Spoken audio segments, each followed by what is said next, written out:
Hey, this is Mark, and in this video, we're going to look at the emotional void, why your peacekeeping is killing intimacy.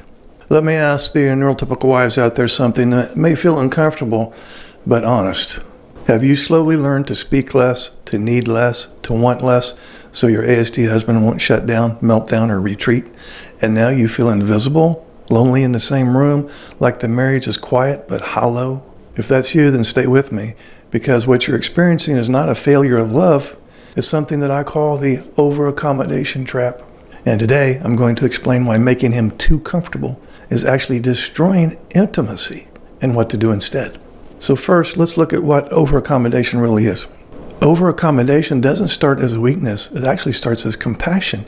You, as the NT wife, notice that, your ASD husband gets overwhelmed easily.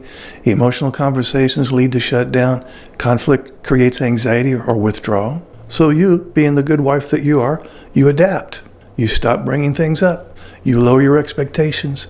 You manage your emotions alone. You become the emotional regulator for the marriage. You tell yourself, this is just how it is. If I don't push, we'll be okay. At least there's peace. But here's the truth that no one tells you. Peace without connection is not intimacy. It's emotional isolation. Let's look at why this backfires.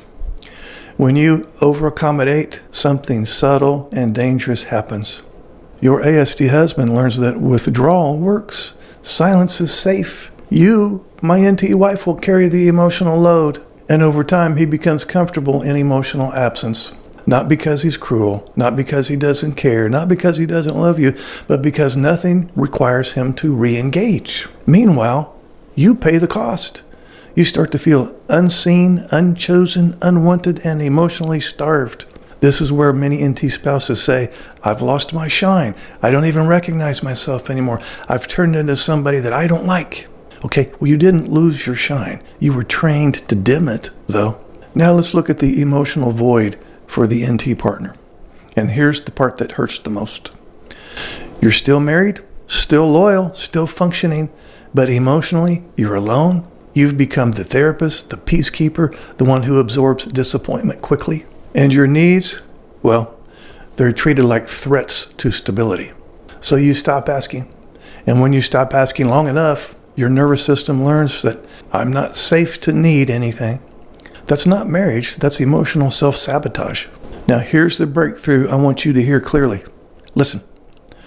Accommodation without reciprocity creates emotional abandonment. True support does not mean making yourself smaller, accepting permanent loneliness, trading your emotional life for someone else's comfort.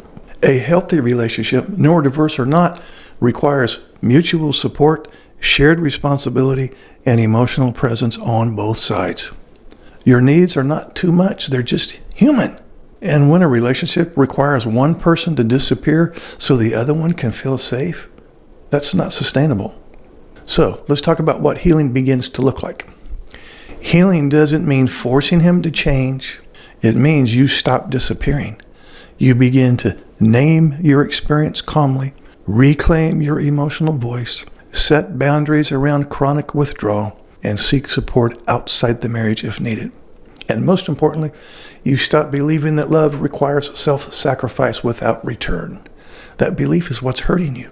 So if this video puts words to something you've been carrying silently, you're not alone, and you're not broken. This channel exists for many reasons, but one of the main reasons is to help neurotypical spouses reclaim clarity, dignity, and emotional truth without shame. So subscribe if you're ready to stop disappearing in your own marriage. Comment below if this resonated. I read every one of them. And share this with someone who needs to hear, you didn't lose your shine, you are surviving. And you can start to learn to thrive. You deserve more than quiet loneliness. Would you like to schedule a paid private coaching session? This will be in the form of a face-to-face Zoom call. Underneath any of my videos, you'll see this Calendly link. If you click on that link, it'll open up my calendar. You can pick the available days and times that works for your schedule. You'll get a follow-up email immediately after purchasing a session that will have the Zoom link that coincides with the day and time that you picked. I will get an email too that you scheduled a session, and I will be available on that exact day and time, and we will talk. I look forward to working with you.